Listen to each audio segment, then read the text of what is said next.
আসসালামু আলাইকুম বন্ধুরা, সুজিত জব নিউজ আপনাদেরকে স্বাগতম। তো আজকে আপনাদের সামনে কর অঞ্চল বিভিন্ন জেলার যে বর্তমান সার্কুলারগুলো চলমান রয়েছে সেগুলোর আপনাদের যে পরীক্ষায় কি কি প্রশ্ন থাকতে পারে এবং কেমন প্রশ্ন হবে সেই বিষয়ে আজকে গুরুত্বপূর্ণ কিছু প্রশ্ন আপনাদের সামনে নিয়ে এসেছি।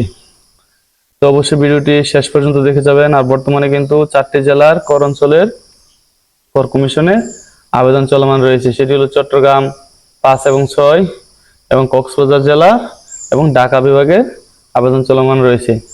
তো প্রথমত যে প্রশ্নগুলো আপনারা অবশ্যই শেষ পর্যন্ত দেখে যাবেন। প্রথম 1 নম্বর দেখতে পাচ্ছেন সাধারণ জ্ঞান আয়কর বিষয় থেকে প্রশ্ন নিয়ে আসলাম। তো 1 নম্বর প্রশ্নটি হলো বাংলাদেশের জাতীয় আয়কর দিবস কবে পালন করা হয়? 30শে নভেম্বর। এই প্রশ্নটি কিন্তু সবাই ঠুটস্থ করে নেবেন, ঠিক আছে? অত্যন্ত চমৎকার প্রশ্ন এবং বারবার পরীক্ষায় কিন্তু আসতেছে। তো আয়কর বিষয়ে কিন্তু 100 মার্কের পরীক্ষাটি হয়ে থাকে, তো আপনারা অবশ্যই জেনে থাকবেন। 2 নম্বরে দেখতে পাচ্ছেন যে এনবিআর এর পুনরূপ কি? ন্যাশনাল বোর্ড অফ রিভিনিউ, ঠিক আছে, জাতীয় রাজস্ব বোর্ড। তো 3 নম্বর প্রশ্নটি হলো বাংলাদেশের সংবিধানে কর আরোপের অধিকার দেওয়া হয়েছে কাকে? জাতীয় সংসদকে। 3 সার্টিফিকেটের পূর্ণরূপ কি? Tax paper identification number. এগুলো কিন্তু আপনারা ঠুটস্থ করে রাখবেন। তো পরবর্তী প্রশ্নগুলো দেখতে পাচ্ছেন যে সাধারণ জ্ঞান আইসিটি থেকে নিয়ে এসেছে। এই প্রশ্নগুলো কিন্তু বাছাই করা এবং বারবার পরীক্ষায় আসতেছে।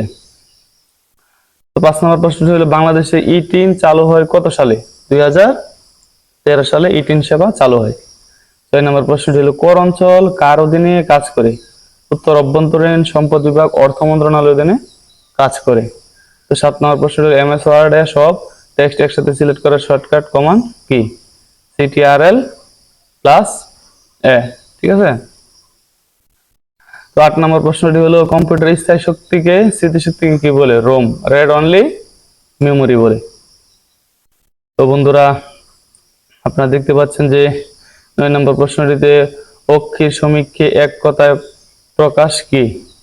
উত্তরটি হলো সমক্ষ। এগুলো কিন্তু বাংলা সাহিত্য থেকে নিয়ে আপনাদের সামনে পেস্ট করতেছি। 10 নম্বর প্রশ্নটি হলো ভূশক্তির কাক বাগধারাটির অর্থ কি? দীর্ঘজীবী ব্যক্তি।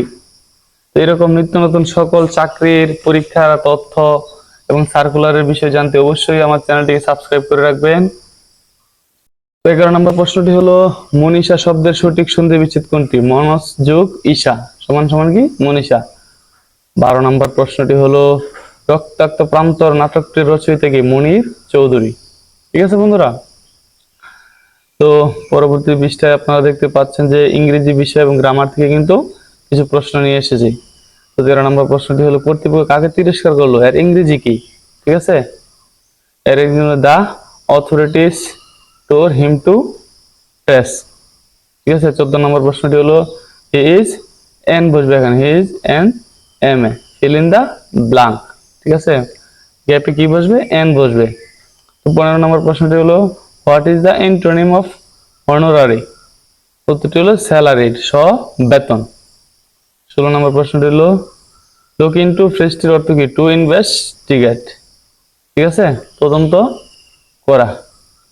তো বন্ধুরা পরবর্তী যে ভিডিওটি সেটি আপনারা দেখতে পাচ্ছেন যে বাংলাদেশের প্রথম কত সালে আয়কর প্রবর্তন করা হয়? 1922 সালে। আয়কর ও বাজেট থেকে কিন্তু প্রশ্নগুলো নিয়ে এসেছি। 18 নম্বর প্রশ্ন হলো বাংলাদেশে মূল্য সংযোজন কর বা ভ্যাট কত সালে চালু হয়? 1 জুলাই 1991 সালে। 19 নম্বর প্রশ্নটি হলো এনবিআর বা জাতীয় রাজস্ব বোর্ডের চেয়ারম্যান কে হন? পদাধিকার বলে অভ্যন্তরীণ সম্পদ বিভাগের সচিব। 20 নম্বর প্রশ্নটি হলো রূপপুর পারমাণবিক বিদ্যুৎ কেন্দ্র কোন জেলার ঈশ্বরদীতে অবস্থিত? পাবনা জেলায় অবস্থিত। তো বন্ধুরা পরবর্তী প্রশ্নগুলো আপনারা দেখতে পাচ্ছেন যে বাংলা ব্যাকরণ থেকে আরো কিছু প্রশ্ন নিয়ে এসেছি। উচিতজীবী শব্দটির অর্থ কি? সুদখোর। 22 নম্বর প্রশ্নটি হলো বাংলা একাডেমি কত সালে প্রতিষ্ঠিত হয়? 3 ডিসেম্বর 1955 সালে। 23 নম্বর প্রশ্নটি হলো উভয় সংকট বাগধারাটির অর্থ কি? দুই দিকেই বিপদ। 24 নম্বর প্রশ্নটি হলো বন্ধুরা শুদ্ধ বানান কোনটি? মুহুর্মুহ নাকি মুহুর্মুহ? মুহুর্মুহ। তো আপনারা কখনো ভুল টিক চিহ্ন দিবেন না বা বৃত্ত পালট করবেন না। একটা ভুল টিক চিহ্ন বা বৃত্ত পালট করলে কিন্তু 0.25 মার্ক কাটা যায়। তো বন্ধুরা পরবর্তী স্লাইড ইংরেজি গ্রামার এবং শূন্যস্থান থেকে কিছু প্রশ্ন নিয়ে এসেছি। তো 25 নম্বর প্রশ্নটি আপনি দেখতে পাচ্ছেন ডাই ফ্রম এর মধ্যে পার্থক্য কি? রোগী মারা গেলে ডাই অফ, যেমন ডাই অফ কলেরা, আর অতিরিক্ত খেয়ে বা আঘাতে মারা গেলে ডাই ফ্রম।